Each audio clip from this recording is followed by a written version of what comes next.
radio for the masses. Headline edition, July 8, 1947. The Army Air Forces has announced that a flying disc has been found and is now in the possession of the Army. If the game is rigged, change the game. Game changer. I occasionally think how quickly our differences worldwide would vanish if we were facing an alien threat from outside this world. This is Fade to Black with your host, Jimmy Church, on the Game Changer Radio Network. Good evening. How you doing, Fade to Black? Today is Wednesday, March 12th, 2025. I'm your host, Jimmy Church. Let's do this, man. Yeah, help support the show and everything that we do around here. Get yourself a Fade to Black t-shirt. That's right. Jessica Rodriguez has got a few Fade to Black t-shirts. That's right. We have two shirts, two ways to get them. The links are below Game Changer membership, or you can just order a shirt. Everything is autographed and includes shipping. There you go. Get your shirts today. This week on Fade to Black, Monday, we had Jason Offit here. Cryptid Encounters, great conversation. Last night, Preston Dennett was with us. Humanoids and High Strangeness, his new book. And tonight, Elly Molina is here. And we're going to be talking about the psychic abilities in children. Yeah. And then tomorrow night, Paul Anthony Wallace is here. And we're going to talk about the truth of ET contact. All of that and much more tomorrow night with Paul Anthony Wallace. I want to remind everybody that I do have 5 major events coming up. I have Rise of the Guardians, March 29th and 30th, 2025 in Sedona, Arizona. Then I have the Contact Modalities Expo in the Midwest, May 2nd, 3rd, and 4th, 2025 in Delavan, Wisconsin at the Delavan Lake Resort. And then I come back here for Contact in the Desert, and that is May 29th through June 2nd in Palm Springs, California. And then I head south, that's right, with Brian Forrester for the Inca Celebration of the Sun, and that is June 17th through the 27th, 2025. I believe that tour is sold out, but we've got another tour in November. So just go to hiddenincatours.com. Links are below and check it out. It's a paradigm shift. It'll change your life. And then I head out east for the Psi Games. That's right. I'm the game show host. I'm the Richard Dawson for the Psychic Olympics going down August 1st through the 3rd, 2025 in Charlottesville, Virginia. And our guest tonight will be there, Elly Molina. We're going to be talking about tonight. She's an educator. So we're going to talk about the intuitive development in children. We're going to talk about how to nurture their psychic abilities, enhance intuition, and encourage spiritual awareness from an early age. We're going to do all of that, how to tap into their natural gifts. You've always wondered about this. Well, tonight we're going to talk about it. And she's right here for the first time on Fade to Black, Elly Molina. Elly, good evening. How are you? I'm great. Thank you, Jimmy. Thank you for having me. And I'm super excited about the Psi Games and what an experience this is going to be. The time is now. And it's been a long time coming. So I'm extremely happy to be here. And I'm also thrilled that the Psi Games are happening. Yeah, for sure. And now, before we get started, because we're going to circle right back to the Psi Games briefly, but you get the first-time guest disclaimer. Are you ready? Okay, go for it. Okay, all right, buckle up. Elly, it's just you and I sitting on my couch having a conversation as friends. And where that conversation starts, it starts. Where it ends. But we're going to end as friends. Now, you have to accept so we can move on. Yes? Okay, I accept. Yes. Okay. All right. See, you had me. I was on the edge of my seat. I was like, "Oh, is she gonna decline?" The Psi Games. Are you going to judge? Or are you going to be a contestant? No, I'm going to be a commenter. A Oh, you're going to be commentator. a presenter. You're going to present. Yeah. So No, I'm commentating. So originally I was going to be a judge, and then things happened in life, and now I'm going to be one of the commentators. So I will not be participating in that respect. I just get to talk. I love to talk, Jimmy. are you going to be co-hosting with me? Are you going to be my color commentator?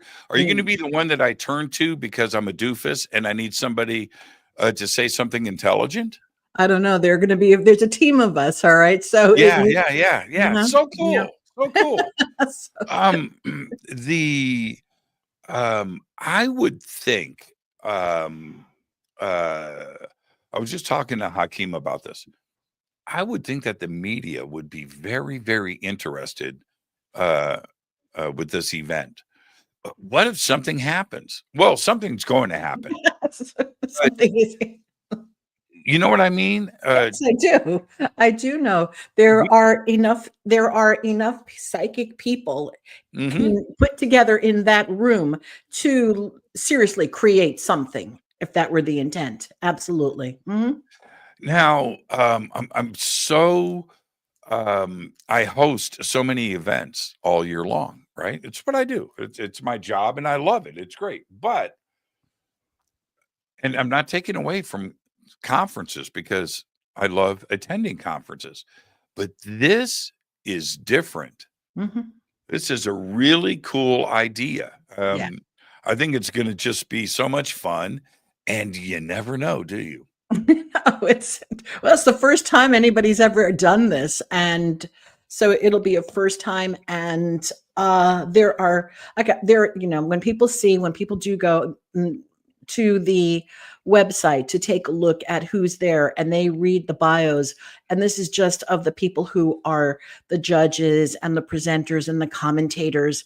Those bios and the MC, those bios alone could take the roof off of a building if they started thinking at the same time about the same subject. All right. That's just. Yeah, for sure, for sure. Mhm. When Hakeem and everybody reached out to me and asked if I would be interested in hosting and emceeing the event, and I was like, yeah, I mean, this is awesome. What a great idea. Yeah. I am so looking forward to it. I don't know. I think I'm gonna get like I think I need to get like a gold lame tuxedo. I got to do something like that. That'll be You know, really cool. I got to do something. I got a sequin tux or something. You know, it's going to be so much. I'm really, really, really looking forward to it. Now, before we get started, I want everybody to understand how cool Elly is. All right. Now, this audience, Elly, knows me. And Mhm. what I am about to say puts you in the back seat of the car and the door shut and locked. You are a part of the family because I'm going to say this to everybody. Elly just got back from Goly Tey. And first off, let's just make this brief because we've got a long show in front of us. But how was it? But the opening question is, why did you want to go? Okay, so where are you coming from with this? And man, what was it like? All right. So to answer that, um, I think that I probably needed to have been an art historian or an archaeologist had I gone down different paths earlier in life. That's what I think. And have always been drawn to Turkey. I've always been drawn to the Middle East. So I was in Iran years ago. We're talking when the Shah was still there, went to see all of the architectural sites back in the day in Iran. So I've always been drawn to that area. And when the opportunity came, and then I wanted to go to Turkey. I wanted to go so badly, even stay in the Pera Palace where Agatha Christie wrote Midnight on the Orient Express. So Turkey always pulled me. It's just like it called me. All right, you want to talk about past lives, whatever, who knows? And then the opportunity came to go to Göbekli Tepe, and with a group of 12 people, an astrologer was leading this. Can it get any better? I mean, somebody who's really into sacred sites, into astrology, into spiritual work. So I had to go. It was like a no-brainer. So I went. And something that you asked again, what was it like? Well, there were moments. First of all, we were very blessed. I mean, it was beyond lucky, if you want to call it that. There were no other tourists there at this particular day. At this time, we were there shortly after the earthquake, so a lot of people did not want to come to Turkey down in that area because the earthquake had happened. I was there it was 2023, not just now. I just got back from Egypt, but it was in 2023. Right after the earthquake, and so you had the site to yourself. We had the site to ourselves. Wow. 12 people, and the tour guide. And then as we walked around, we were able to walk around, and we can't walk around everything. I'm just saying it's like, but at least the ropes were there. And as opposed to having hundreds of people standing at those ropes and looking and getting a peek, we were just able to stay there in peace, tranquility, and get great pictures and just be there. And then after one circles around the site, which is roped off, there's an area where people can sit a little bit. And there's this tree, Jimmy, I swear it's a sacred tree. And as I sat under the tree, I heard, "Take off your shoes, for the ground on which you stand is holy." And that just came to me right there. So I said, all right, I don't know where that came from. So I'm just take off my shoes and just put my feet in this ground that people here, we know people walked here 12,000 years ago, and I want to have a piece of this in my body. So, yeah. Wow. Yeah. Wow. Wow. Well, I'm going to get there eventually. And if I was a betting man, and I am, 2026, I'm going to somehow pull that off. I'm going to squeeze that into my schedule. And I don't care if I just jump on a plane by myself and go and hook up with a tour guide over there and just go out there by myself and not go with a big group or whatever. I would do that. And one of the things that I do, I don't advertise this or talk about it, but some weekends, if I have a break in the action and nobody hears from me on social media, right? It's like blank. I've jumped on a plane and flown somewhere. Oh, because I can do that, right? Get on a plane on Friday morning and fly back Sunday night and go somewhere. And I do that all the time. I have that freedom and that ability. And yeah, so yeah, awesome. Göbekli Tepe is coming up for sure. Have you listened to, let's get started. Have you listened to the telepathy tapes? I have. Okay. I don't, we can go either way with that.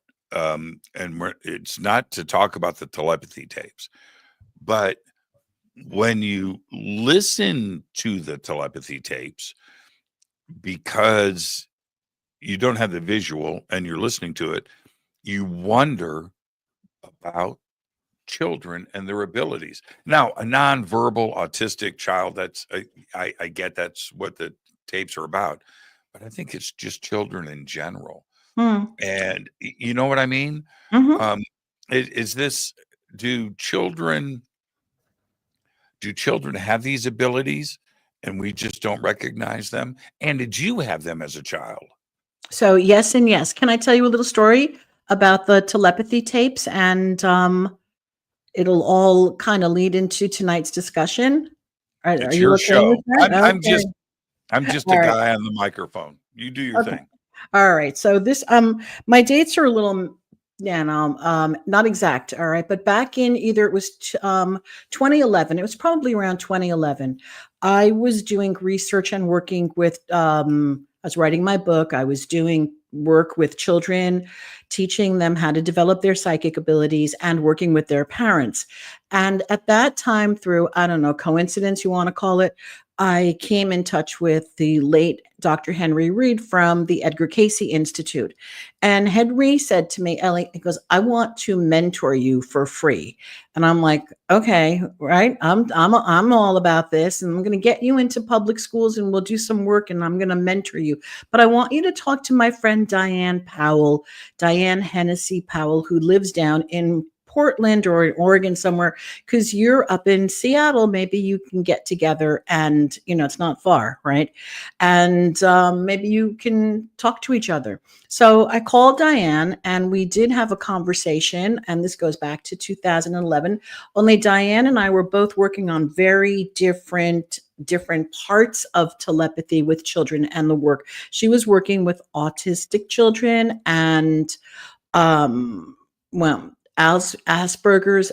So she was working with different children, and I was working with your average 6-year-old, 7, and I mean by average, just drop into an elementary school and go into the kindergarten, first grade, second grade class. So we spoke a little bit, but we never connected because our work was very different. So now fast forward, I personally find this story interesting. So now fast forward, I'm over here doing this work again. I'm still doing this work. I started in 1986, but it's been a solo venture. And then I hear about another woman in England named Nicola Farmer, who you are going to meet also. So somebody said to me, why don't you call Nicola? So I said, all right, why not? So I emailed Nicola. We got on a Zoom call back in 2017. And Nicola and I talked about our work. And again, we do similar things. We just do it differently. And here we are, 2025. I just recently did a summit called the Metaphysical Frontier Summit, and Nicola was one of our guests. And now I get to meet Nicola and Diane and you at the Psi Games in July, early August. And if that's not full circle, I don't know what is. It's a small world. Yeah, definitely. It's a small world. It's a small world. So back to my original question. Mm-hmm. So I'm listening to, back to let me set this up just a little bit more, because first off, I'm a father. Okay. But I was also a kid once. Okay. With a very strange mom that was into Edgar Cayce and the craziness of the world. And I grew up around watching my mom read and do things. And I thought that every parent was like that, by the way. I was too young. I thought everybody's mom did what my mom did. That being said, listening to the telepathy tapes, and this was my first run through it because I've listened to it now a few times, the whole season. But I remember the first time, and I got like 5 episodes in, and I got up out of bed. I had to do something. And I was coming back, and I had this revelation. I'm going to use a bad word, but I'm just going to tell you what I said out loud in my bedroom. This shit is real. Finally, right? Yeah. And that was the relief that I had. And I got into this mindset of the connectedness between a parent and a child. There has to be something that we all have experienced it. We all have that intuition, that thing, but we don't pay attention to it. Right? Yeah, absolutely. And it is knocked out of us. There's a couple of things. I'm going to go back. So we're all born with this. Okay. We're all born. It's as if, look, we've got hands, we've got eyes, we can see, smell, hear, touch. And we also have intuition, psychic knowingness. And that's just what's so. And there are windows of opportunity, and our brain works like, if you take a brain of a child, for example, I always think of this example. Did you see the old movie, The Gods Must Be Crazy? Do you remember that film, right? I own it. Okay. So, you know the sound that they make? The children learn how to make that sound, that language when they're little, they grow up, their brains are now formed so that that sound is easy for them. If we try to imitate that sound, I don't know if it's even possible for someone from the United States to imitate that sound properly. So the point is I use that as an example. During the early stages of a child's brain development, children are in the alpha stage. It's a slower brainwave stage. And so during this, it's a window of opportunity. During the alpha state, we absorb things that we don't see any longer in beta brain. Then beta is what we're in right now, this higher frequency. So that starts after puberty. So children, then their brains change. And so we have a beautiful window of opportunity to continue to teach, to continue to develop their natural abilities if we were only willing to do it and ready to do it. And again, there are so many reasons why we don't do it. And we can go into those in a little bit, but it is there. It is the window of opportunity is there. And if it is opened, used, nurtured, and treated with respect, then those children will have psychic abilities for the rest of their lives. It's just what so. Now, the abilities in children are one thing, and that's what we're going to be talking about. But let's back up because I'm a dad. Mhm. All right. Now, the relationship between fathers and their children is different than mothers with their children. It has to be. They came out of, you know what I mean? And so to have telepathy or a psychic connection between child and mother makes more sense to me than child and father. Am I far off base here? Is it equal, or does mom have the better shot? Well, here's the thing, Jimmy. There's not, as far as I know, there's not been any research done on that. But if we were to do anecdotal or empirical research with fathers who are highly sensitive, they can read their children. Okay. So I'm not sure. I can't answer that. I'm not going to say that it's all biological because remember, we are programmed again from our society and our culture Right. to look and behave certain ways. And, if you were a very sensitive man in this country, then you'd be looked at differently than if you were somebody who's, okay, stop crying, get off. You're just looked at differently. So I really can't answer that. But I do believe that if a man were open to their psychic abilities, that they would then easily be able to perceive it. And I bet you, without even realizing it, when looking at your own child, you may not be able to hear what they're thinking, but how many times have you thought something and then they said it, or vice versa, that you were thinking something and it came out of their mouth, or they call you and you're thinking of them, or vice versa? I mean, you've had those experiences, no doubt. You know what we're missing, though? We're missing the fear of dad coming home after work. That we need that back in this country. That's okay. We need that back. You remember when we were kids, and you and I are the same age, so I know you went through this. Dad came home, and everybody ran and hid, just standing behind a door. We got to get back to that.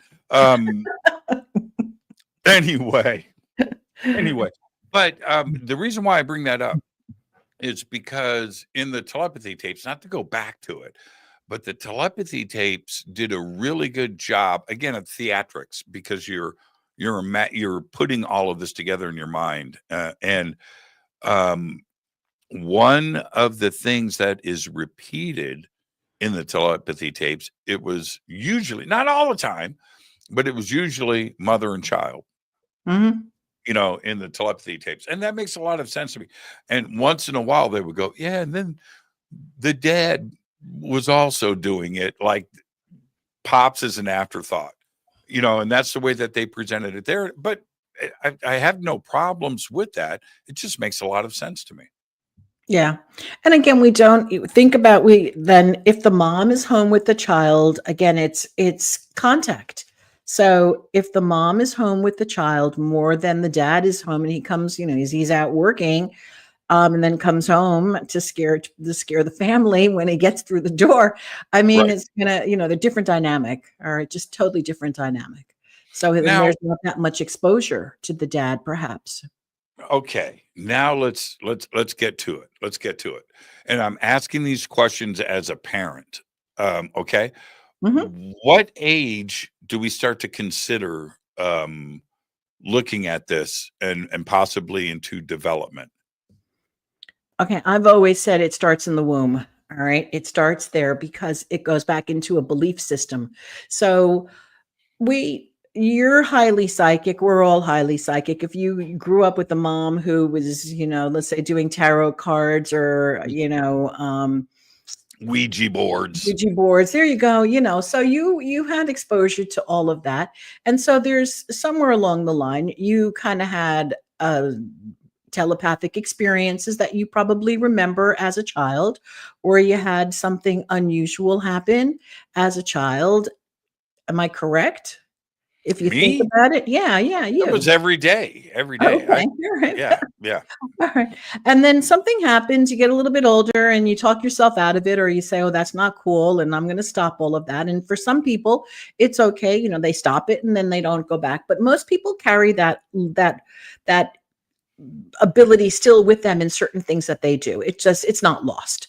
And so now if a parent is totally open to working with developing psychic abilities in children and their own psychic abilities, well, then that's going to be a conversation. And we also know then that when moms and dads are talking and the fetus is developed, we know that the fetus hears the parents and is able to recognize the mother and father's voice later on when the child is born. And Mhm. so when the baby is born and those conversations are there about what's possible already and what's not possible. So when you're talking about at the dinner table, and even if the child's nonverbal and you're saying, hey, it's really interesting. Today I thought about Jack and then he called me 2 minutes later and I really love when my telepathy is working. So we're talking about it as naturally and as normally as we are talking about the weather. So what do you think will happen to the mind of the child that is now growing in this conversation? The lights are on from the word go. That's what I would think. Yeah, exactly. And it's Yeah. not going to be weird and it's not scary. And No. then they're going to be in tune. And then with a little practice if it gets practiced, okay, if even there's some telepathic games. Oh, what number am I thinking of? I'm Yeah. thinking of Can you color. do that? Can you do that? Like, okay, so in the womb, right? Can you do something like, okay, and you hold up a card? I don't know. Kick once if it's red, kick twice if it's black. I mean, what works? What are you suggesting? Oh, I'm talking about after the baby's born. But you see, that's interesting because if I had thought about that, I would have done that, but I didn't think about that at the time. Okay. Yeah, But you otherwise didn't do I would have done that. I would have done it. Mhm. It should have been on Fade to Black earlier, or just come over to my house for dinner, bring the family. These are the Well, conversations we have. I'm doing this with my grandchildren right now. So just one of the things that I love doing is when now my oldest grandson is 6 years old. And when he was about 3 years old, and I would play these games with him and I would say, I am thinking of a color. I'm thinking of a color. And that's all I'd say. And I'm thinking of a color. And I said, the colors are going to be, and I had like 4 or 5 colors there. So it wasn't going to be crazy colors, right? So we had a few colors, red, black, yellow, green, whatever. And I made sure my eyes were closed so I couldn't direct my eyes to a color that he'd be looking at and getting a, nonverbal cue from me. And then it was always correct, no joke. And then I said, then he'll go green. And I said, that's right. Yellow. Yeah, just like that. Then his dad walks in. This is a true story. And he goes, what are you doing? I said, we're playing telepathy. And he goes, oh, Yeah, okay, I'm gonna play too. Well, that was it. The game was over. All right. So nobody got any colors right anymore because now Dad was playing and it just wasn't working any longer, and that's okay. But I always, whenever I'm with them, I always spend some time doing something that fosters their telepathic abilities without them even realizing what we're doing. Does it? Okay. Do we have a list of bullet points on what parents can do? Oh, I mean, absolutely, I, absolutely. I mean, I I can mean, give you.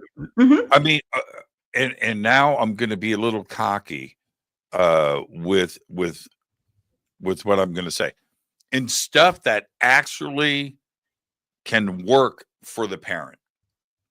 Not this might work. You can try this, but people always want that bona fide thing, Well, here's and yeah. So people love phenomena. Okay. So right, right, right. the phenomena is um okay. For example, I was just in Sedona 2 weeks ago doing an introduction to psychic development for adults. And so the idea is, of course, for the phenomena, and we'll talk about the transition between phenomena and real abilities later, because most people are just they just want it for the phenomena at first, okay, not to understand. There's levels, okay? So I'm That's not gonna judge. exactly my question. Yeah, Okay. you're So let's right, say we're right. looking for the phenomena, and the phenomena is, oh yeah, I was thinking of red, and then he got red, and then I got green, and he got green. Well, that is the best way to start, okay? That is really the best way to start. And for a parent to start, first of all, there's got to be a belief that it's possible and a willingness, and then some in some cases, if you're coming in kind of cold turkey, even though I know that it works cold turkey, that we have this ability to send and receive. Okay. Meaning one person is a sender, the other person declares themselves as a receiver. And the first few times, Jimmy, this will always work. But what happens then is the monkey mind starts to kick in. And that's where a little bit of training needs to come to play. Because once monkey mind kicks in, it's, oh, she said green. And now she's not going to say, now here we go. We're thinking, oh, she said green. Even little kids do this. So she said green. She's not going to pick green again. Well, how do you know? How do you know? It's like rolling dice. You know what you're going to get the second time. I mean, what, the two can't come up twice. Green can't come back in a row. So the monkey mind starts to kick in and it influences. And that's where we need to, when we're doing this work, when I'm teaching children how to do this, that is where we start. We start going into learning about monkey mind already. I start that early. We have conversations about what's going on in your head. And so it's levels. Okay. Anybody can come in and do a psychic workshop with me or anybody else and have success. All of us. Now, the question is, will the same people without any further training be able to come into the psychic workshop and have success on the second time? Maybe yes, maybe no, not the same, usually not the same, because they're judging what they're judging what they're getting. I've thought about this so much. How do we filter the static? How do we do that? With practice. So there's a trust level. So once you have the phenomena, and for an adult, okay, so for a kid, they're in alpha. So it's real easy for them to pick a thought. It just, these fly by. All right. And they just learn which one is the one that they have to pick. And so it's normally the first thought that comes in when we're doing telepathic work. Okay. I'm thinking of a color. And then I say to you, Jimmy, I'm thinking of a color.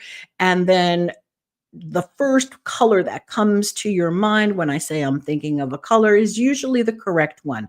And then we train ourselves by trusting, all right, by trusting that process. So, because then the other colors are going to start, oh, she did this and this, and then we have to go back, all right?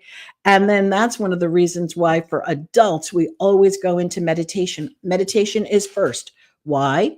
Because when we're meditating, we drop into the alpha level again. We relax our beta brain, we're relaxed, and then we're open to the consciousness. We're open. Okay. We're open to receiving and sending information. Okay. Did that answer I your have question? I have in front of me 3 different pieces of candy, 3 different colors. I'm going to pick one up and I'm going to concentrate on it. What color is it? Initially, I got pink. All right. But Really? yeah. What is Pink. that? Pink. So I was going to say, I'm judging myself. Okay, I need to take a break because I just peed on myself. That was crazy. Okay, I had purple, pink, and green. Oh, I'll hold them up to the camera. Purple, pink, and green. That's crazy. Really? Well, you know what I do for a living, right? Yeah. The pragmatic side of me is like she had a 33% chance of hitting it, but you did hit it. That was okay. Well, I'm a little surprised I hit it also because there's the factor. There's a factor. Really cool. That was really cool. But there's a factor now. I know that I'm on camera. I know that there's an audience. So that is already playing in the back. Oh, I've got to get it right. Okay, that's a conversation. And I could not, I have to get it right. But my hand, I'm going to share something with you. My hand did something that my brain did not. So as I'm thinking, I got to get it right. I got to get it right. You can call it automatic writing or something like that. But I don't know. Can you see? I wrote pink, but I hadn't spoken yet. And it's in the same shape. That's true. Wow, that was pretty good. Thank you. That was pretty good. And all right, no more though. no. I'm at 100% right now, so I'm feeling pretty good. But I picked green, and I almost did it because of what you just said. You know, she won't say green again, so I was going to do green, and but I picked the pink one. Pink is a strange color to say. You didn't say red or yellow or blue. You said pink. Yeah, that was great. That was pretty good. Thank you. That was pretty good. Thank you. Somebody just said, do something else, Jimmy. You know what? No. We just knocked one out of the park. We're going to let that one go. Okay. So with your children, how do we avoid mistakes? What doesn't work? Forcing it on them. Like anything. I have 3 sons, okay? And so one, they're at different levels of belief systems, okay? If that makes any sense. Same kids, same family, same mother, same stuff that I was doing all my life. And one of my sons looks at it with a little bit more of skepticism and very analytical, left brain. Okay, yeah, sure, okay. Even though he grew up with it. And then the middle son is very telepathic, okay? Very telepathic and will not use it at all. And the third son grew up in a school in Washington State where we taught telepathy and remote viewing and telekinesis and all of these things. And he just... if he uses it, he uses it. And if not, he doesn't do anything with it. But I do believe that he uses it. What about step parents? What about a stepmom? It doesn't matter? I don't know. Why would it? I don't think so. I don't think it would either. No, we just talked about the womb, and the connectedness that is automatic with mother and child. But a child is a child. So a stepmom or stepdad should be able to do everything with the same results. Yeah, absolutely. Oh, I didn't mean the womb being connected. I just meant because because the baby's in the mom's body. So I'll give you an example of what I meant. My daughter-in-law is a singer. And when my granddaughter my daughter-in-law was singing during the time that she was pregnant. And my granddaughter came out humming before she hummed before she spoke. She just hummed all the time. And to me, it was like, of course she's humming because she heard her mom singing all those years. And she's the granddaughter's got great voice and great pitch. And I really believe that was learned while she was in the womb. That's what while she was getting carried around. You know what I did with my daughter? No, what'd you do? I played Van Halen. Oh, okay. She can't stand Van Halen now. Can't stand him. It's old music. That's what she calls it. It's old people music. Can you believe that? David Lee Roth, Eddie Van Halen, right? That great party band. It's old people music. It's gray-haired music. That's what it's. It'll come Man, back. she's 30 now, but I'll just share this really quick. It's a funny story. She's sitting in the back seat with my stepdaughter. They were both about 7 or 8 years old, and they're in the back seat. And I'm driving up Ventura Boulevard or something, and playing the radio, and Dance the Night Away by Van Halen comes on the radio. And I crank it up. I'm just going down the road and singing and just air driving, having a great time. Song ends. I turn on the radio and I turn to my daughters. I said, "Isn't that great stuff?" And my daughter goes, Nicole, quote, 8 years old, "That's for old people." I never forgot. I was just marred. I was scuffed. You couldn't rub that scuff mark out. It was brutal. But staying on this, do parents need to understand what consciousness is? Do they need to have a full grasp of that arena? I think so. I think yeah, I really do. And here's where this goes into not psychic phenomena, but this goes into my educational background. You know, I taught for many years in the classroom, and the more emotionally mature the parents are, the more emotionally mature the children are going to be. The more emotionally mature children are, the easier it is to, believe it or not, access telepathy, because the identity, there's so many, when the identity and the ego and all of these things are raging, it's harder to get in tune with the, let's call it the subjective part of us, you know, that peaceful part, the part that loves love. Okay. When you're constantly in a space of fight or flight and your ego's raging because you're in this identity factor, and there's no dropping into the other, I call it like the other realm of lowering the frequencies, understanding that we are all connected. There is no separation between humans in our consciousness over here. I mean, no. I mean, yes, we all have different levels of awareness, only we are all connected. And, you know, just think of Avatar. It really does work like that. And, from what I believe, I'm not sure, don't quote me on this, I believe James Cameron spent a lot of time researching that before he made that film.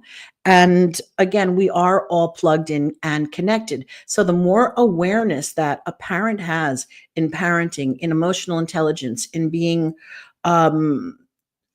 conscious and aware, that is going to be filtered down towards the child and the way that they're going to communicate with their child, and their abilities are going to be enhanced. You know, if you're telling a kid all the time, oh, you know, not that we're supposed to be saying this, but how many parents, you know, like at least back in my day, parent would say, "Oh, shut up, you know, stop talking, go sit in your room, do this, do that," you know, and there's not much of a chance for psychic development, the way that we're looking at it, to be nurtured there. That is a child that's going to grow up and want to protect himself.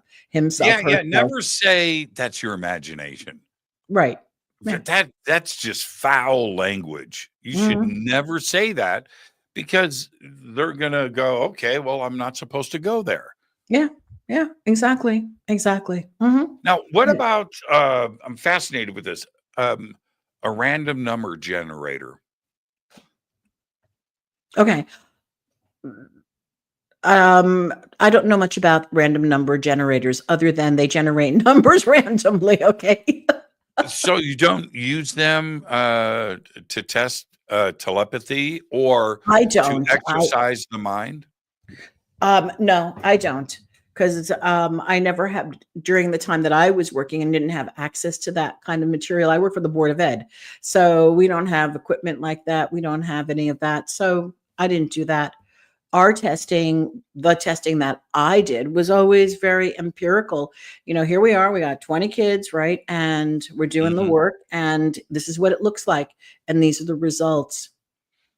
Yeah. So How do you, back to consciousness. The reason why I brought up random number generators is so the number is random that a child will see or the parent will see. And then you think of that number and then instead of having a number that could possibly be a setup, right? So you use a random number generator and then have the child receive it, or vice versa, or have it go back the other way. How do you teach back to the consciousness part? Okay, so that was done. We did that, but we were using okay. Now remember, I did all of my work back in the early, like I did my work a long time ago. Okay. And we used an old-fashioned toy roulette wheel. Okay. That works. It worked a lot, and it worked well. And we would practice with the roulette wheel. Of course, the parents were on board. This is the other thing. You have to have parental permission because it's, borderline of gambling or whatever you want to call it, right? But we had the roulette wheel, and then we would start to put numbers on there. Kids would put, but here's where it gets interesting, Jimmy. I'm going to share why. Because when the kids were thinking certain numbers, right? Yes. And then those numbers would then show up on the, they would show up when the roulette wheel was going. And then what we finally got to do, let's say, you said 7 and then boom, 7 shows up. All right. That's great. But what we started to do is, as a collective group, we would program the numbers. Like we would say 2 double zeros. And then we would spin the board and have kids take turns spinning the wheel. And we got so good because I look at it like we were a frequency. We had to align ourselves. So the first time we didn't hit the double zeros. Okay. The second time we didn't hit the double zeros, but by the third time that we did the spin collectively, we would hit the double zero. It was almost as if we were controlling the roulette wheel now through telekinesis. And we were doing that, and that worked really well also. And we just had how old are the kids when you say 20 kids? Oh, they were young. They were about 11. They were 10 and 11. And for some of the classes and for some of the other classes, we were working 7, 8, and 9. Some of the kids were 6 and 7. So it was a private school that I taught at. And so we had pre-K all the way up to 6th grade. Did you teach them automatic writing? No, we didn't do automatic writing. We did blindfolded archery because we had an archery field. So we taught blindfolded archery. We taught telekinesis, remote viewing, and neuroscience. And then, of course, telepathy, and then regular curriculum. Okay. Math, science, social studies, all of that too, Now, the telepathy part, I'm going to stay on this for a second. How do you teach telepathy, and how, especially with an adult, to know when you're hearing it or receiving it? How do you teach that? Practice. No, but how? Okay, so for example, if we were doing the opposite right level, and let's say that I don't know how much interference this would be, but if I was going to do this with you now, the opposite, I've got a couple of stones in front of me and they're different colors. And if I were to choose a stone and to start thinking of the color, to send it to you, and you come up with a color, there's going to be something you're going to learn to discern what feels with practice. You're going to learn to discern what begins to feel or hear it. You're going to have your own modality for this. I write it. I write it, I see it, I write it.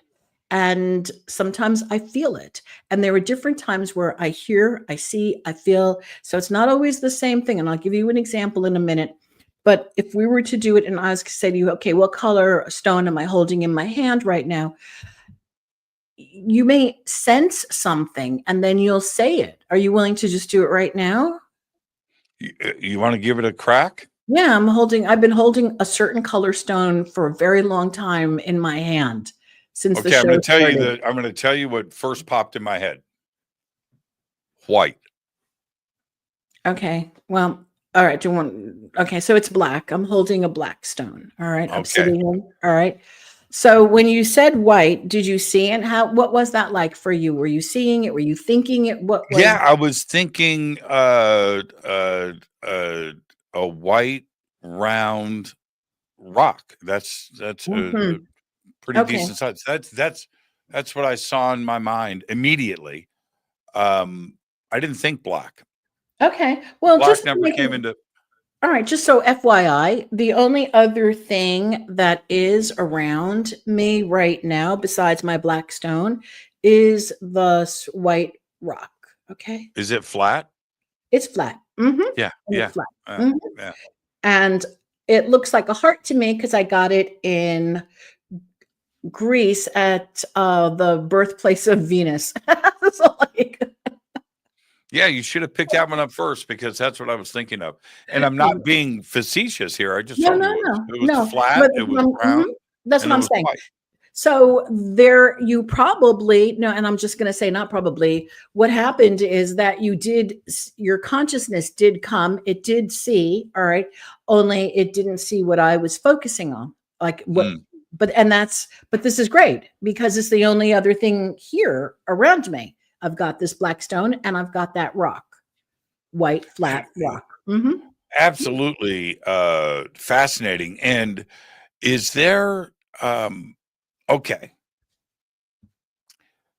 I feel like it's kind of like cheating for a child if your parents hide something. That we all had parents hide stuff. Mm-hmm. My dad hid the keys to the motorcycle because he knew I Mm-hmm. was riding the motorcycle all summer long and I got caught. Mm-hmm. Why did I get caught? He never saw me on the motorcycle. But parents know. And so they go and they turn around and hide. But kids are reading their parents' mind. And that's cheating. No. It's cheating. No, it's using your abilities. So No. when a parent sees that happen, right? Shouldn't they stop and smell the roses and enjoy the moment? Or do they just think it was luck? I'm going to say most parents probably just think it's luck. Yeah. Yeah. Yeah. Yeah. Everything is connected for sure. Now, but how do you develop to continue before the break? I want to get this in. How do you continue to develop it so it can be a lifelong growth, So, right? You don't Jimmy, want it to stop. no, it's just practice. It's practice. So, really quickly, I'm working with an adult and she wanted to develop her psychic abilities. So I said, and again, we're working remote, right? I said, grab a deck of cards, just take a deck of cards. And before you go to bed every single night, right before you pass out, like that, there's a word for it. That's that space where we're about to fall asleep. Look at your deck of cards and see what it is. And then, you know what? Within a few weeks, she started to see a lot of cards. I think she's up to about 8 cards now in a row. All right. This is from 0 to 8 in a row. And the deck has 52.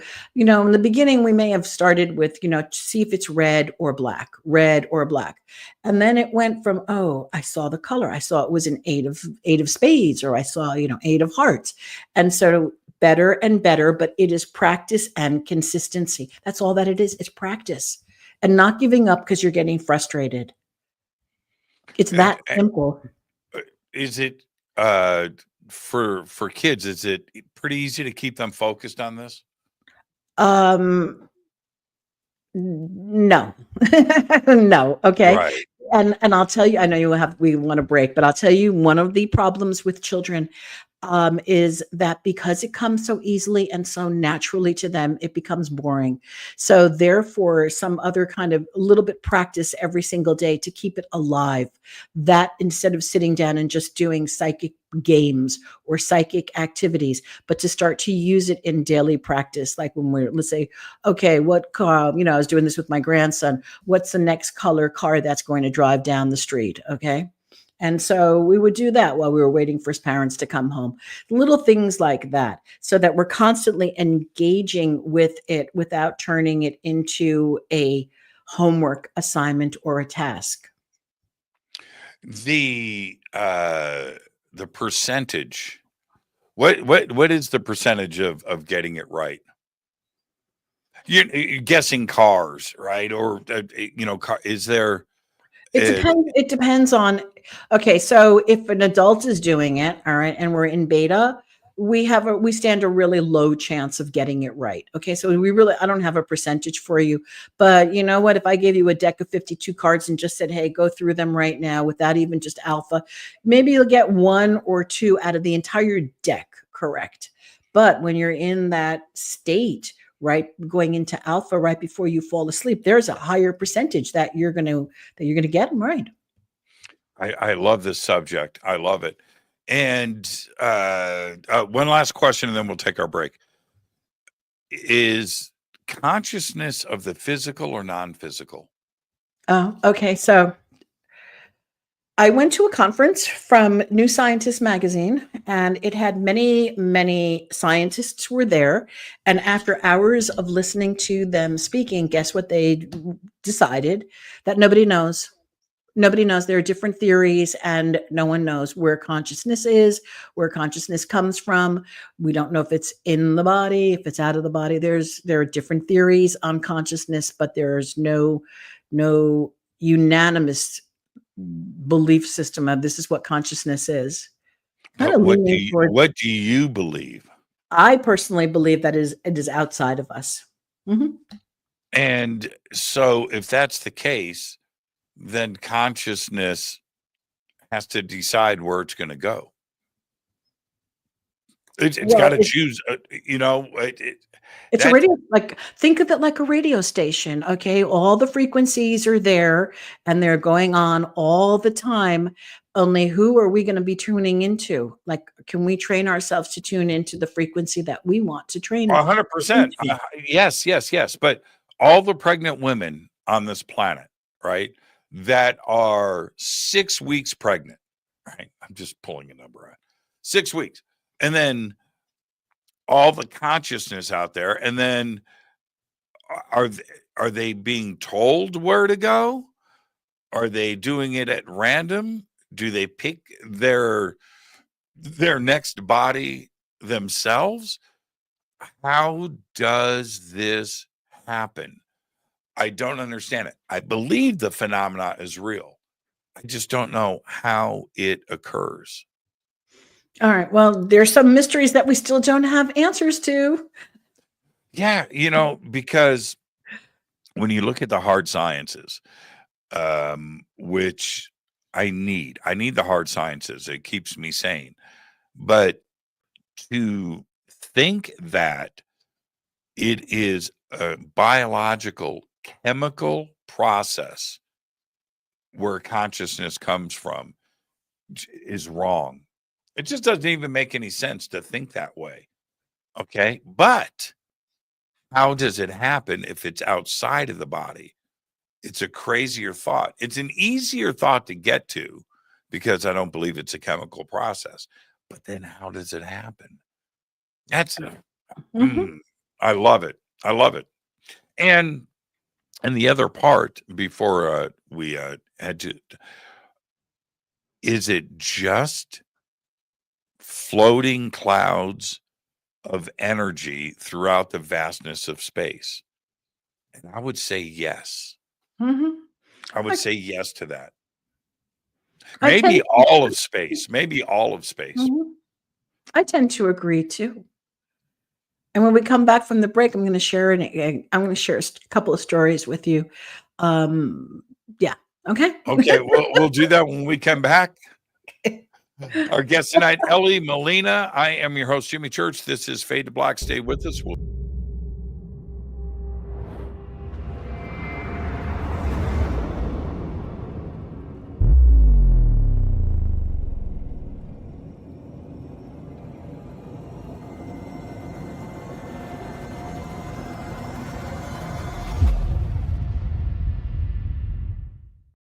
Subscribe to our YouTube channel to get your alerts and access to over 2,000 videos. Click that subscribe button right now. Go to jimmychurchradio.com and get the Fade to Black official podcast. 2,000 episodes, all of them commercial free for just $2 a month.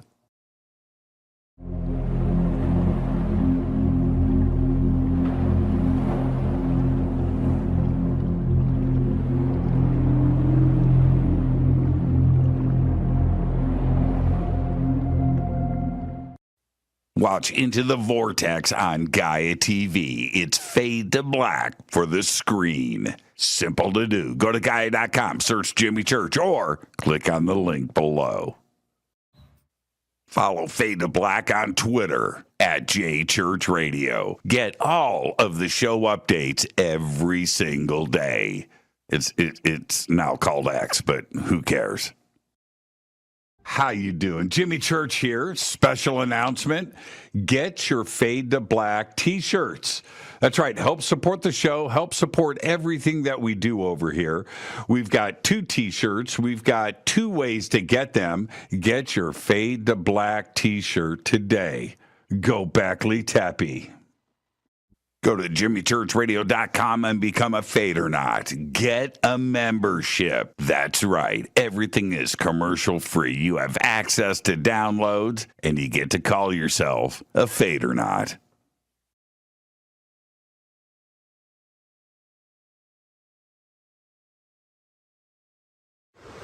Today we're headed to Bolivia, Tiwanaku, Peru, and of course, Bumapunku. Brian, exciting. Thank you so much for everything, my friend. Always an honor. Right behind us is the sacred river of the Inca that goes past Machu Picchu. So we're going to be driving up to its source at 15,000 feet above sea level and then down to Lake Titicaca. So today we hit 15,000 feet. Yes. Crazy. And you can do it with us. All you have to do is go to hiddenincatours.com. Simple. We've got 2 tours coming up next year, one in June for the summer solstice, right? And then another one right here in November. So hiddenincatours.com. Come and hang out with Brian and I and his amazing team. Right on.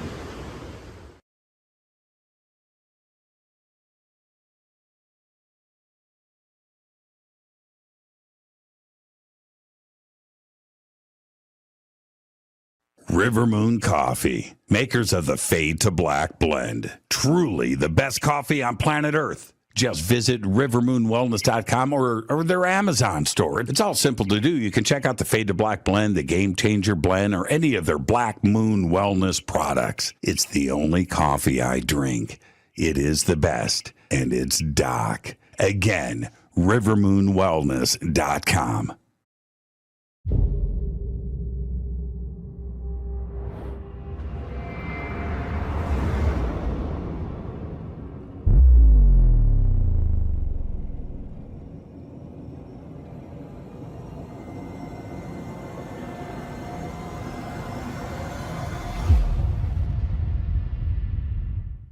All right. Welcome back, Fade to Black. I am your host, Jimmy Church. Oh, wrong camera.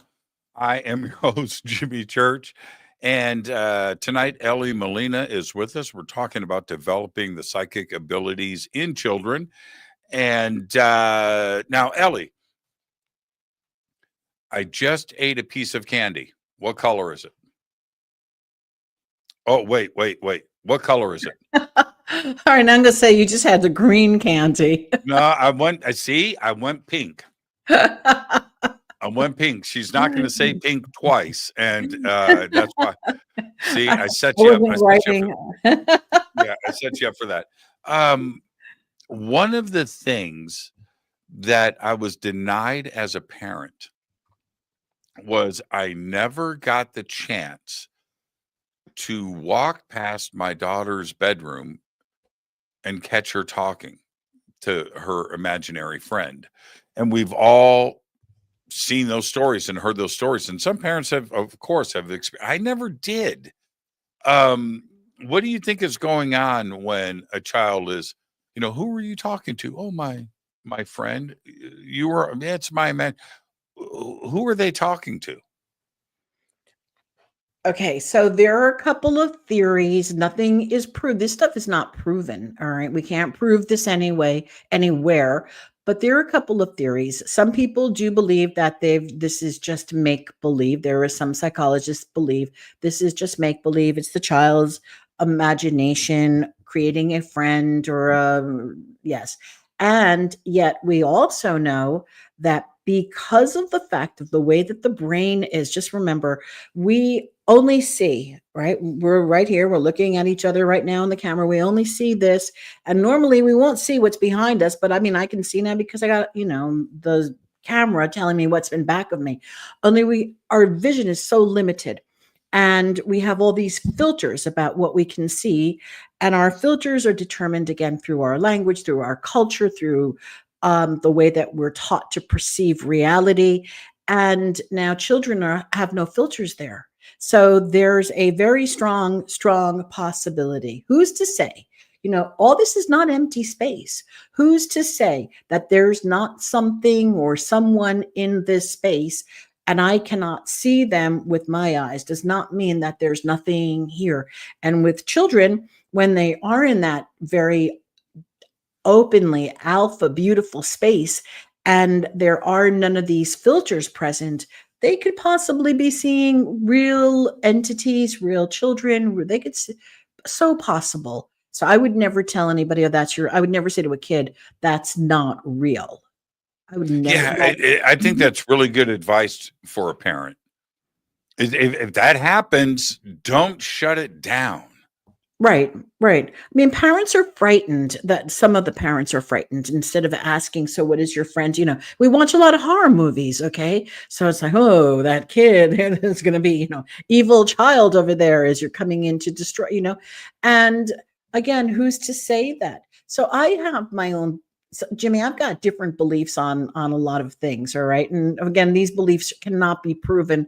But again, I also believe that what we focus on and what we concentrate, we get more of. So if your people are spending a lot of time focusing on demonic things, well, then they're going to start to experience more demonic things. So you're going to have, if you're coming from a family where there are entities in there and they're going to be evil. So the kid somehow, maybe it's transmitted, maybe the children then pick it up, okay, again, subconsciously, unconsciously, through consciousness, and so all of a sudden that entity becomes evil. Or I don't know. We don't have answers for this. So, I always look at any of the entities around are great and they're here to support and they're loving and they're kind, and anything else it's not part of my consciousness. It's not part of my reality. My mom and my Aunt Z, this is when I was very young. I was 6, maybe 7 years old. 1971. I was born in 63. So I'm 8 years old. And I used to watch, there was this one period of time, maybe about a year, where my mom and my Aunt Z would drink coffee, chain smoke cigarettes, and Ouija all night long in the kitchen. Now, as a kid at that age, you see it, but you're not really paying attention, right? It's not. We're out goofing around and playing outside and doing whatever, but they would do it all night long. And I would watch that planchette. I would watch them, and they're writing. And but I just never really paid attention to it. And I often wonder now, as an adult looking back, maybe I should have jumped in on that action. I should have said to my, what are you doing? Show me. Right, right. Let me sit on your lap. I want, let's do this together. But I didn't do it. But I also thought it was completely normal. Hmm. Yeah. Why wouldn't you? Yeah. Yeah. Well, I'm so fast. When I asked my mom before she died, I asked her about that. I said, do you remember you and Aunt Z and the Ouija board? Yeah, I do. And I was young. I was like, oh yeah, but nah, I don't really want to talk about it. It was really weird. In fact, you know what she said to me? I'm with the baby Jesus now. That's what she told me. no, okay. Yeah, yeah, yeah, yeah. There's some very, I don't know where this comes from, but there's really, maybe it's TV or programming, but there's so much fear around Ouija boards, so much fear and superstition. Um, I have no answer if there's, really don't know. I said, well, you just held up a rock, right? Hmm. Here's a piece of quartz. Here's a piece of meteorite. This is an object just like the Ouija board is. Hmm. It's whatever you are using to make that connection. The Ouija board is just a tool. It's not any more demonic than this crystal is. Right. That's the way I look at it. Well, that's how I see it also. Only we do have, don't you just watch any old movie where there's a Ouija board, okay? It's always demonic. Yeah. Well, I used to do Ouija sessions on Fade to Black, and haven't done it in a while with Karen Dahlman. She's amazing. She's one of the best. And some of the stuff, it was really, really interesting to see her and her partner do it. And it comes with practice, like you're saying. And I think that's part of it. Now, you said that you had a couple of things that you wanted to share. Oh, yeah. So this is about telepathy right now, and how I really truly believe that this is my belief. Okay. There are a lot of people in spiritual communities saying, oh, the veil is thinning right now because of all yada yada. So people are becoming more, everybody's going to be psychic. I believe that because we have started to talk about our abilities more now, look, we've got the Psi games coming, you're interviewing me. So being psychic and having these experiences out more in the open. So people are now tapping into their own abilities with more confidence than before. Does that make sense? Yes. So whereas before, they would be thinking about something and saying, no, that's not possible. I can't be psychic. I'm not going to know that that's Joe calling or something like that. And now I really believe that people are beginning to say, hey, this is real. So I'm having these experiences and I'm going to tap into this. And so basically, I was working with a group of women. This is the story that I thought it was kind of cool. So I was working with a group of women, and it was a psychic development thing. There were 6 people in this particular Zoom room, and nobody knew each other. And all we knew was the person's name. That was all. They just had a first name. And so, you can't even go look them up if you wanted to go do Google search. You're not going to get anything, right? So, the assignment was for one of the 6 women to send to the other 5 women a telepathic message about something that they really want for themselves, something that they really, really desire. That was the assignment. So like if I was like going to say to you, okay, I really, really desire to go see Göbekli Tepe or something, but I'm not telling you what my desire is. And so the group, everybody closed their eyes. One person was sending over and over and over again. And then when it was done for about a minute and a half, and when everybody opened up their eyes And the woman said, okay, what did you all get? Everyone, and I'm not making this up, Jimmy, this was so cool. That's why I'm sharing this story. Every one of the 5 women in the group, there were 6 women, every one of us said pain free. Those were our exact words. I wrote it down. Really? Pain. Yeah. I mean, we could have said anything. We could have said, oh, go Becky, tap your knees. Cheesecake. Yeah, it could have been anything. Anything. Yeah. We said Yeah. pain free. And then from that point on, somebody said mobility. And I said mobility also. And then somebody said dancing. Basically, we were getting that she wanted to be pain-free. She wanted to be able to be mobile. And in one part, this is a part that was really interesting for me. You know how I was drawing the pink candy over here? I started to draw, and I don't know very much about human anatomy. I'm sorry. I started to draw a spinal cord. And then I wrote on the spinal cord 7 and 8. I didn't even know if there are 7 and 8s on the spinal cord. Okay. And then I fed back to her. I said, well, and I told her, I said, well, I saw a spinal cord with the numbers 7 and 8. And then I watched her mouth open. And at that point, she said, I have just had work done on my spinal cord 7 and 8.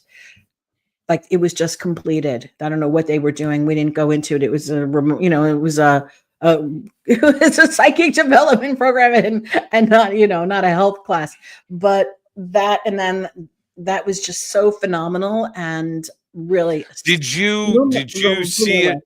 Let me ask you, and then I want to see how we can apply this to children. Did you see it in your mind and then you drew it, or did you just draw it subconsciously? And I started drawing it subconsciously. Mm-hmm. That's incredible. So how do you develop that with children? It seems like children would be amazing at that. Right. Well, this is one of the techniques. Again, the word is practice. So this is one of the techniques that I use in my children's psychic courses. And it's one of the techniques that we use in remote viewing also, which is where you take, you've had remote viewers on the station, right? So many, hundreds. Okay. So, they'll talk about taking the pencil, putting it onto the paper, right? And then then all of a sudden something, a line will start. The line will start to come. That was Ingo Swann's method. The word is eluding me right now. It's not an ideogram, but maybe. So it's where you put your pencil to the paper and then you allow it to start to do its thing. And then as it starts to do its thing, then when you're in that zone, then you start to see things and you can start to identify without labeling. Does that make sense? It's a technique. It's a technique. Okay. So how would you tell a parent to do this? You know what I mean? How do you sit down with the child and start this? Well, that's why there are courses for it. Okay. That's why we have, because we was like, okay, let's sit down and do this. No, we would have to start talking. You'd have to have a little bit of background. Like we spent an hour talking about, setting the ground, setting the conversation where this is possible. So that's why courses are really great for this development.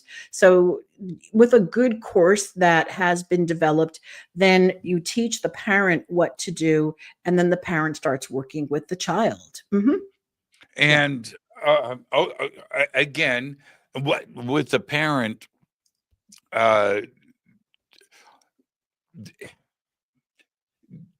is there a moment that a parent should look for with their child that would indicate the child is ready for this?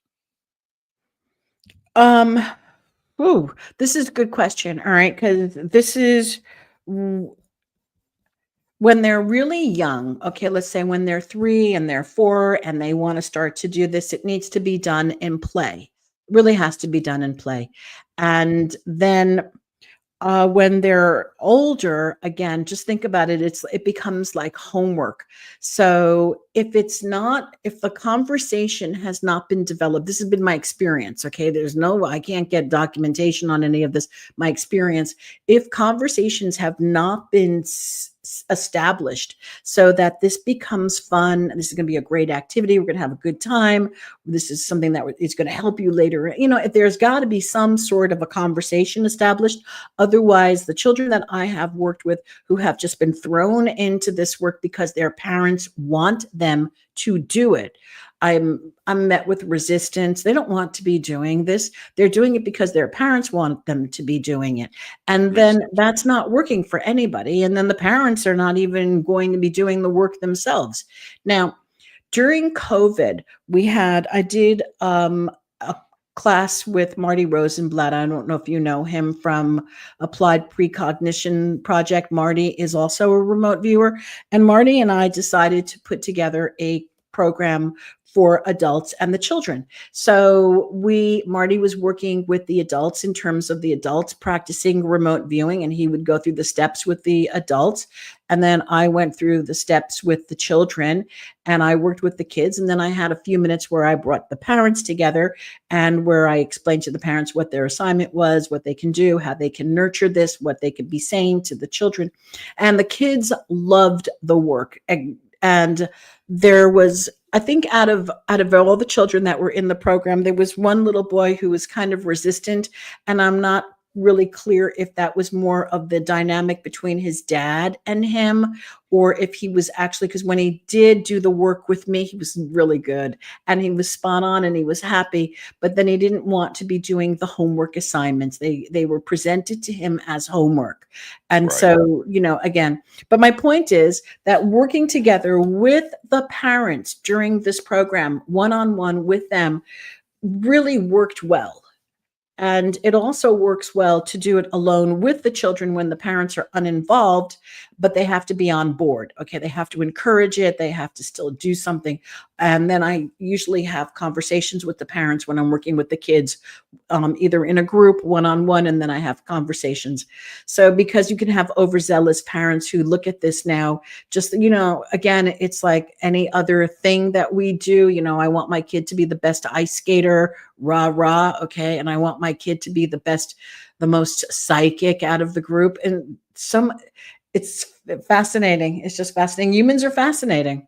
Now, what about, okay, you said turn it into a game. Mhm. And I like that as an introduction. With what, like flashcards with colors? Hey, let's Absolutely. Anything. guess Anything. what Mhm. color this is. Yeah. Is that what you? So exactly. So you could take you can create shapes, you can create colors, you could do it even with memory. Just remember the memory game that we had for children or even for ourselves when we were growing up. But there was this memory game, and you'd pick a house and then you'd have to go look for the other house. Remember the matches? Do you remember? Did you ever have that? I mean, Oh, I played that with my kids, all right, and then I used it in school also. So there would be a picture of a house, and then you line up all the cards like this, all the little squares, right? You line them all up, and you got to find the house, and then you got to find the other house. It's match, right?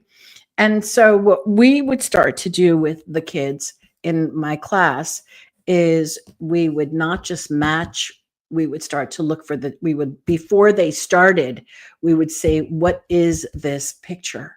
So somebody they would, just said it's called concentration. concentration. Thank you. Woo-hoo. Okay. So they would, before saying, okay, I'm going to pick up a card and I'm going to see it's a house, and now I'm going to go look for the other house. But what I was having the children do is tell me what images you see first, and then put your hand on the cards and go find the image. Let's say, look for a house psychically, put your hand down, and then where your hand goes, then pick up that card, see if it's the house. And kids were getting really good at this. And that was back in the 80s. That's where I was like, oh, there's something to this. There is something to this. Now, I didn't turn it into a program in the 80s, all right, but I was taking notes and doing my work. Yeah, I wish I could turn back time and go back to that age with my daughter, and I would have done all of it had I thought. I didn't think about it, and but my grandkids, look out! Right? Exactly. Look out! Exactly. I am going to be all over them with this kind of stuff because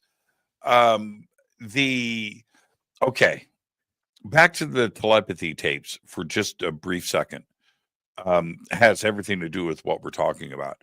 But I have a couple of friends that have children that are autistic and Mhm. nonverbal. Mm-hmm. And I don't want to say any more than I have a relative too. Mm-hmm. And now, and I have been around these children, and I know, man, I get so emotional talking about this, but I know that there's something going on in that head. Mm-hmm. I know that the lights are on. Yeah. They Mm-hmm. just and it's so for I can't imagine what it's like being the parent, but just being a friend or a relative or the uncle, um, I'm frustrated, right? But I can tell. So after listening to the telepathy tapes, I swear there was this ego side of me. Okay, man, we got to go check this out. Right? We got to go. We got to go. I got to sit down with them and go, and put this to the test because I know that the magic is there, not only with nonverbal autistic children, but with children in general. Mm-hmm. And like I said, the moment it's passed me with my daughter, but I do have friends with these challenges in their lives, and I'm wondering if I should turn them on to the telepathy tapes. Is that they've I got so would. many issues I that they're would. dealing with. But and Well, what about I one mean, uh, all of the children that I know, they're all in special programs in schools with other autistic kids, and it's wonderful the support that they have. But are they listening to the telepathy tapes? Are those teachers listening to it? Is it something that they are aware of? um, I can't answer that. I know that I was a former New York City teacher, and even the work that I was doing this work, and I was in a New York City school, middle school, and for some reason, who knows, who understands why, I had a very open principal who's no longer with us on the planet. She passed very young, but for some reason she was very open to this work. And so I asked her one year, I said, I would like to do, well, actually, there was a little bit of to that, little backtracking.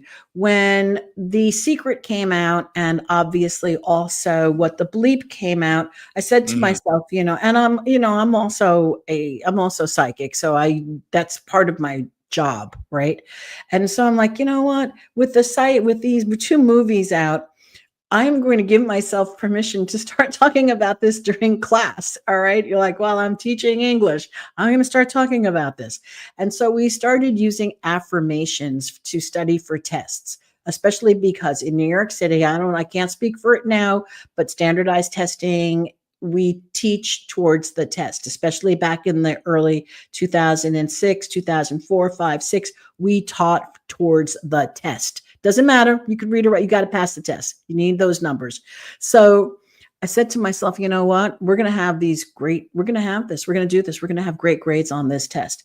And what we're going to do is we're going to use affirmations. So I showed them the movies. We started talking about the movies. Really? Oh, yeah. Oh, yeah. Planting the seeds. Anything is possible. This is what we're going to do. We're going to Mhm. manifest test grades. I want you to start to picture the grade that you are going to have on that test. I want you to see your score. I want you to see your grades. And so I would program this. I started 2 months in advance, teach to the test, teach to the test. And then I would give them affirmations. Everything I need to know comes to me easily. All the answers are here, all the answers. So fast forward, test happened. My 7th grade class had the highest English language scores in the district at that year. So every principal comes and says, "Hey, what were you doing in this?" It kind of reminds me of Stand and Deliver, right? That movie, remember? It's Oh like, yeah, great movie. Yeah. what were you doing in that classroom? And I said, "Well, we did affirmations." And then I explained to her what we did, and then she said to me, she goes, "Would you like to teach an enrichment program next year?" And I said, yeah, I would. And I want to call it the power to create. And I want some freedom in this, where I'm going to teach remote viewing. I'm going to teach telepathy. I'm going to teach manifestation. And she said, okay, all right. How soon after that were you fired? I wasn't. I left. That's when I found a Right. job. I found a job in Washington State where they were doing telepathy, neuroscience. I mean, they were doing things that I was never going to be able to do. I mean, You must have been the coolest teacher in the history of the New York City school system. You know, the teachers for me growing up, because I was a different. I'm different. We're all different, right? But I was definitely cut from another cloth, and I never skipped school. I dug going to school. I still do. I just love it. But the teachers that I thought were cool, who were cool, but that I just like, man, they were the ones that taught me the most. yeah. And in the most difficult of subjects. I had a geometry teacher. I struggled in math. I had a geometry teacher. His name was Mr. Lumley. This guy gave me my first copy of The Lord of the Rings. Oh, wow. Mhm. Yeah. He ran the backgammon club. Mhm. Technically, I ran it. I kicked everybody's ass, but I had this he was cool to me, right? Mhm, So mhm. I listened in geometry, Mhm. and I struggled, but in the beginning, but in the end, I love this guy, and I just love Mhm. the way that he taught, and I did great with that, and that's why your students, you connecting like that, I think is just phenomenal. But what does that teach you as the teacher? That affirmations and like The Secret, and what was the other? Oh, What the Bleep? Oh What to man, I believe, can't believe yeah. you played that for them. Okay. Um, What the Bleep Do We Know? That's what it was called, right? Mhm, mhm. Yeah, What the Bleep Do We Know? I have so many friends in that movie. Yeah, Yeah, yeah. yeah. And, again, this is not to name, I would have never thought that, when I watched that movie for the first time, and I was in New York when I was watching it, I never believed that not only that I was going to become good friends with Betsy Chassey, one of the directors of the movie. She and I are good Right. friends, and um, some of the other people in the film are also good friends. And I never, I never thought about that when I was watching it in 2004. It never entered my mind Right, that my right, right. life would go down that trajectory like that. Never. It was so. Like I said, I know so many people in that movie that that guest on the show, or we're at conferences together or whatever. And a good example of that is Foster Gamble. And Foster, when you meet him in person, he's exactly who you think he is. That guy, for his background and who he is and all of that, but is one of the coolest and most open-minded people that you could ever meet. I think the movie took a lot of chances, Mhm. and for you to play that They didn't know. They didn't really understand it. I think they understood The Secret better. Mhm. yeah, Yeah. The Secret is another. Yeah. I don't know if I would, because I've seen The Secret so many times. I remember when it first came out, I was like, oh, this thing's made for me. This is where it's at. And I watched it like 3 or 4 times, pretty close in that first year. I don't know if it would hit me the same today. I don't think so, because there's so much research that's been our world is very different than it was, 20 years ago now. The Secret came out in 2005. Yeah, That, yeah. yeah. So everything is so different. But at the time that it came out, nobody really spoke about any of that. It wasn't public information the way it was fringe. And so to be able to take that and to use those tools, just using affirmations, we know affirmations work. We know intention works. We know that thoughts create reality. We know that now. Well, many people still don't believe it, which is really hard for me to believe that even today that people don't believe that thoughts create reality, but or they contribute very strongly to creating our reality. Let's put it like that. Um, and People that think that way and say that out loud, but they'll still wear their lucky football jersey on Sunday for their team to win. It's the same thing. It's the same. It's the exact same thing. It is just so funny to me. yeah. And oh man. And I use affirmations also, Jimmy, when I'm teaching the children with the psychic work. Okay. So we do use affirmations to program ourselves so that we can do this. It is easy for me to see without my eyes. It is easy for me to know the answers. It is easy for me to, again, to do blindfolded archery so that we remove those fears and those blocks about, well, I can't do this. I can't do this. Do you And think that now you were just talking about the timing of all of this, and certainly when we go back to 2004, 2005, the world was a different place, mhm, but not necessarily for the reasons that most people think. And this is my take. I think that the internet is helping our psychic abilities because people are connected by the millions now. And I think that has a lot to do with it. Like right now, on this show and live, we're going out on multiple networks right now, right? So we're talking about 150, 200,000, 250,000 people all listening to this show live. I think that helps this along.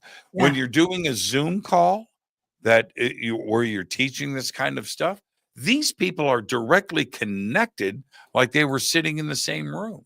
mhm. Probably more so. Don't you think that the internet has helped Oh, open up absolutely. minds? Absolutely, absolutely. Yeah, yeah. I can't help but think that it's like, I'm sorry, I'm going to take it. This has nothing to do with psychic children. But it does have to do with where I think it's potentially where we're going. I mean, you must have noticed this, that when we are talking about something, then shortly thereafter, if you don't have an ad blocker, you're going to get your ads are going to be directed to the conversations that you've been having on your phone. This is not random. And these is intentional. And what I've been noticing with a few of my clients, because we've been playing around with this, and I'm not sure if this is happening or if it's just us being telepathic, but I kind of think that it's an experiment. What I'm saying is that I can be thinking of something. Oh, I'll give you an example. I was in the kitchen the other day and I was baking a cake and my hands were kind of sticky and I wanted to listen to classical music, but I didn't want to wash my hands and go change the station. But I wanted to listen to classical music. And at that exact moment, I had YouTube on in the background. At that, Jimmy, I swear it was really freaky. At that exact moment where I'm thinking, I really want to listen to classical music. Boom, just like that. I don't even understand how it happened because I wasn't on autoplay on YouTube. So it would have stopped afterwards, but it went into a classical piece of 5 piano pieces, sonatas. And then I went and I washed my hands and I went to the laptop to take a look at what had just happened. I don't have an answer. It's like, did Hal pick up my thoughts and do that? Well, what does that show you? It shows me a lot. But here's the thing. I don't even react to it anymore. I Uh, don't. I'm so acclimated and I enjoy it. I will stop and laugh at the moment, and recognize, but I don't freak out anymore. yeah. You know, and I feel sorry. I say this so often, and sorry is the right word, by the way. It's not the wrong word. I feel sorry for people that don't know the word synchronicity, that Hmm. don't stop and recognize the moment. They don't care. They're in this 2D existence. And to them, synchronicities aren't real, Yeah. right? Deja vu's not real. You haven't talked to your friend Bob in 10 years. You think about him. Bob calls on the phone. We've all got that story, don't we? We Hmm. all do. Hmm. But Hmm. when that happens to them, they don't give a shit. They don't stop and Right. They don't make the connection. they don't care about it. Yeah. Yeah. It's a Oh, coincidence. yeah. So yeah, I truly feel sorry. I do. And sometimes I mean, I don't really have an answer for this. I often think about it, do they not care or are they just not aware? Or do they just not even notice? That's the other thing, because it's all perspective. It's the way that we see the world. They may not even notice that they were thinking about Bob. A lot of people don't know what they think about. You realize that, right? They don't realize they don't know their own thoughts. Because I mean, when I'm doing some of the work that I do with people, one of our assignments is to keep track of what you're thinking and to pay attention to what your thoughts are during the day. And a lot of people tell me, "Oh, I don't know what I think about." And that to me is like, really? I can tell you what I think about all day long, you know? So, uh, Yeah, when I deja vu, and I do it a lot, and I've been doing it. I've been having deja vus since I was very young, and I've always ripped on it. When I was a kid, I remember I went I went to an adult of authority, science teacher, something. I went and spoke to. I said I was very young. I was like 8, 9 years old. I said on all that I love, somebody has read my book. What do you mean? Because somebody is showing me the future and I'm seeing it happen, but it hasn't happened yet. Now I'm talking about deja vu, right? But I've mhm, had this happen so many times mhm, where I'm convinced that I'm young, I'm a little kid, mhm, that there is mhm, a book of Jimmy complete and mhm. from beginning to end. I don't know what it is, but somebody has read it and is playing back a page. And I Oh, went and yeah. talked to somebody about this. Mhm, So mhm. I recognize the deja vu and I enjoy it. How many people don't care or will deny the existence of deja vu?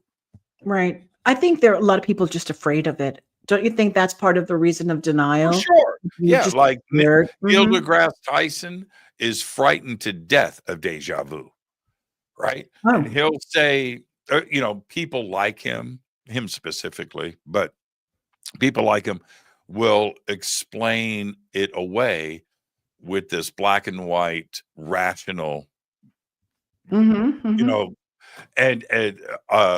auditory version of it where there's, well, it's your brain connecting a bunch of events in your life and the coincidences are put together, and then when your brain thinks about it and puts them in a thing, and then it's a common situation that you have gone through before, and then when you're going through it in real time and you think about it, you're now thinking that this is happening in my mind and my mind is showing me what's about to happen. It's just because it's no, and it's them because it's magic or whatever it is, right? They can't think in those terms because Yeah. that scares the crap out of them, that there's something else going on behind the veil, and they don't dig that. Yeah, it's true. It's true. Uh, and I Yeah. think that's part of the reason it's been so I call it challenging all these years to have this psychic work be recognized and to have the programs be. I think the programs would have been cool in school. There was a time, um, there was a time years ago where I was actively pursuing to get these programs put into schools in variations, and the time was not right. So that's why now perhaps the time is right, but not even.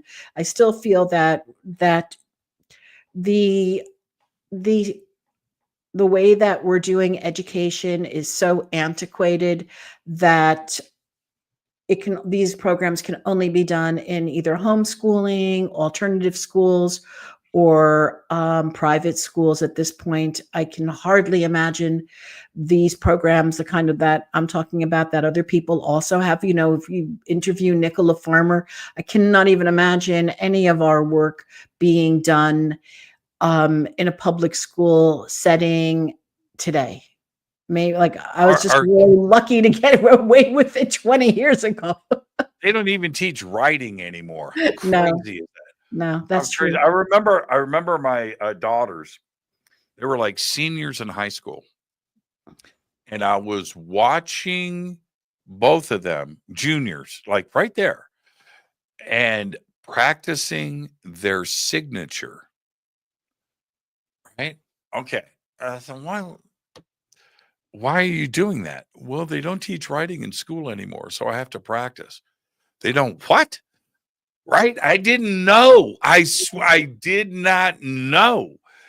And I was blown away by this, that every student in this country right now graduates without knowing how to write.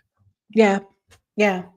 Um, I'm just going to share this with you, Jimmy, because I'm old school, and there's a lot of reasons for using cursive. Again, it's a neuro function of the hand-eye coordination. It affects certain parts of the brain. So there is a lot of validity in knowing how to write and read cursive.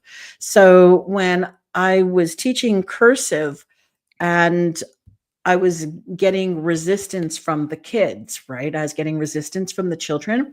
And so, we don't need to learn cursive anymore. Nobody's learning it. We don't have to learn it. We don't need to do this. And I said, that's all very true. We don't need to teach this any longer, but I'm going to introduce you to somebody, and she's going to show you why it's really important that I still teach you a little, like, got to sneak in cursive, really? But I'm still going to teach you some cursive. So I brought in a friend of mine who no longer is on the planet either, and she was a handwriting analyst. She was a handwriting analyst, and she used to work for the FBI, and she was what's called graphologist or something. And so she came into the classroom and she had them write a little paragraph, 3 lines about themselves, not even their names, and just say, I love to, whatever they were going to write about themselves. She took that paper and she started to talk about each one of those children, their personalities based on their handwriting. And everybody knew who she was talking about. And they were like, how did you know? How did you know that's him? That's him. And it turns, is this your paper? Yes, that's mine. How did you know? It was in the writing. Yeah. Here's okay. Check this out. This is how my brain works right here. I am so polluted and messed up. But the Egyptians forgot how to read hieroglyphs. Mm. Okay. Mm-hmm. And so after Cleopatra died, that was over. Mm-hmm. And not until Napoleon, when he invaded Egypt with his 150 scientists, and what do? They find the Rosetta Stone. They bring the Rosetta Stone back to Europe. And it wasn't until 1830 or whatever it was finally deciphered. 1830, 2,000 years. The Egyptians themselves could not read their own language for 2,000 years. That's where we are right Mhm. now with the Yeah. United States. Yeah. All those documents, the Constitution, the Declaration of Independence, all those historical records, everything that is written, we are preparing the generations from now forward to not know what we have. Isn't that wild when you think That's about that? right. Mhm. It's like insane. How did we get here? You know, it's so interesting. Again, telepathically, I was just having this conversation with a friend of mine the other day on a walk, and we were talking about what remember the Greeks and Romans used contrapposto in their statues, where the statues look like they're human. They have movement. Their bodies move. Okay, the artists knew how to sculpt so that there was movement. It looked like a human. And then if you look at the paintings or the pictures of the Middle Ages where everybody's flat and there's no dimensionality, they lost that. They lost it between the Greek and Roman time till the Middle Ages. During that span, that type of art was lost, and it wasn't until the Renaissance when Leonardo da Vinci started and when Leonardo started to bring it back, that contrapposta again was used in art. It was fascinating. So, And like, yeah, mhm, we ask ourselves all the time, how is it possible that the Egyptians forgot? mhm, How does a culture go through that? How and wait a minute. mm, We're showing you how it's done right that's now. right. That's right. I mean, you know, I was talking about if we needed to know how to make soap, if we don't even know how to make soap, and or basic simple things. If we didn't have an internet to look it up, who's going to know how to make these things? And then what's going to happen in 5 more years, 10 more years? No one's going to know how to make these things without an internet. Yeah, So- yeah. Now I am so thankful that I took typing in high school. I took 2 semesters. And it's one of the things that I carry through to this day as an adult. I'm so thankful I took those typing classes because of where I'm at today. The world is today with that. But you know what else? I took calligraphy classes. oh, me too. Yeah, I am so thankful for that. And not only is it a great way to learn different lettering styles, but it teaches you about the art of it, Mhm. how to look at it, how to express with it, and that is all gone. Yeah. Yeah. Who Yeah. makes those decisions? I just don't understand this one. Now, I'm not asking you. I'm saying just in general. Who would Well, make that? I can tell you who made a lot of terrible decisions back in 2004, 5, and 6, okay, during the time of the New York City Board of Ed. Well, and now the the kids today, and we'll wrap on this. The kids today, you kind of take away from something, but something else grows.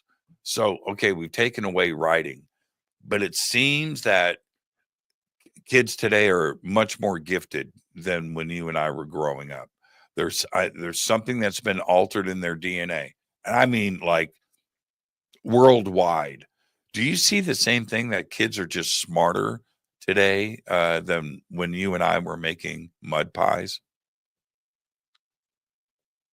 It's different. They're faster because I do believe that it is because of the internet, and it is just it's also the way that TV shows are made. When we used to make when we were watching television shows, our shows were slower, they lasted longer, they were black and white, so our attention was different. And now if you're looking at a kid show, today kid show, the scenes change every few seconds, and the colors are vibrant, and it's a lot more flashy lights, and it's just very different. So a lot of different parts of their brain is being stimulated. So who knows if this is going to make them smarter or not? I don't know. I don't know. What's the eye mask? What's that called? Oh, the blinders. Yeah, no, there's a name for it. Mind. Oh, so that's so No, the actual thing is called blinders, but it's Mindsight. That's why we use them. Mindsight. We use them for Well, Mhm. I have some Mindsight. Blinders. We call them blinders. Yeah. It says Mindsight on it, I think. Yes. I could be wrong. No, that was the brand, but we used to call them blinders before Mindsight became the term for what we use them for. Does that make sense? Like yeah, Xerox was a company right like that. Okay. They also give them out free in first class when you take a flight. Did you know that? I didn't know they were giving out Mindsight, the thick ones. Not Mindsight. Oh no, I'm making a joke. I'm making a joke. Yeah, no, Turkish Airlines will give them to you too. Yeah. Yeah. I've got a whole suitcase full of them. Yes. But that is something really special. I mean, when you hold up a copy of Moby Dick, some random page, I can tell you right now, I can't quote one line from Moby Dick. But to see children do that, what do you think is going on? Okay, so we do this. I never taught at that time to the level of I don't want to mention any names, but people who are teaching Mindsight right now, okay? And you'll meet a number of them at the Psi Games International. They're going to be there. So when you're doing the work with Mindsight, another part of the brain kicks in, okay? We know the frontal lobes. There is something here that allows us to see without our eyes. We were using Mindsight for archery. We didn't use it for reading. Okay. We hadn't gotten that far. We started developing it for blindfolded archery and for doing tasks outdoors in a protected field without the use of our eyes. And the stuff that we were doing was amazing. But we didn't take it into reading. We just never got there. That sounds dangerous with archery. No, but it's when you're protecting, because you have adults who have their eyes who only face that way, Timmy. No, it's safe. This is great. No, it's super safe. If if it's controlled, the kids listen. They were raised with this. They started at age 3.5, 4 years old. They started holding bows and arrows.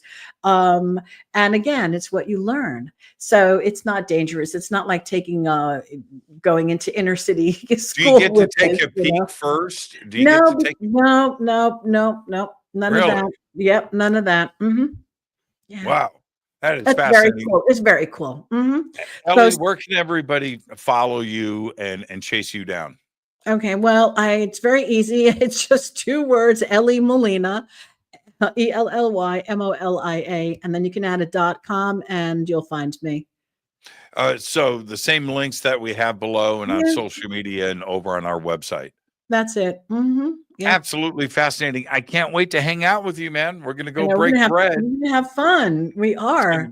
It's going to be so much fun. I'll be the guy in the silver sequined tuxedo. I'll stand out. Elly, thank you so much. And again, great conversation. And I look forward to having you on the show again, and we'll continue things. Thank you. Thank you so much, Jimmy. It was a pleasure. All right. Good luck getting to go Göbekli Tepe soon. I'll get back to you on that. Thank you, Elly. All right. Have a great night. Thank you. Have a great night. Perfect night on the show, everybody. Absolutely perfect. Elly Molina. And so what am I doing? Hold on. What am I doing? Oh, tomorrow night, Paul Wallace is on the show with us. So I'll see everybody tomorrow. We will be talking about the truth about ET contact. All of that tomorrow night. I'm your host, Jimmy Church. This is Fade to Black. But for now, all I've got is Göbekli Tepe. Fade to Black is produced by Hilton J. Palm, Renee Newman, and Michelle Freed. Special thanks to Bill, John, Dex, Jessica, Dennis, and Kevin. Webmaster is Drew the Geek. Music by Doug Aldrich. Intro, Space Boy. Fade to Black is produced by KJCR for the Game Changer Network. This broadcast is owned and copyrighted 2024 by Fade to Black and the Game Changer Network, Inc. It cannot be rebroadcast, downloaded, copied, or used anywhere in the known universe without written permission from Fade to Black or the Game Changer Network. I'm your host, Jimmy Church. Go back, Lee Tappy.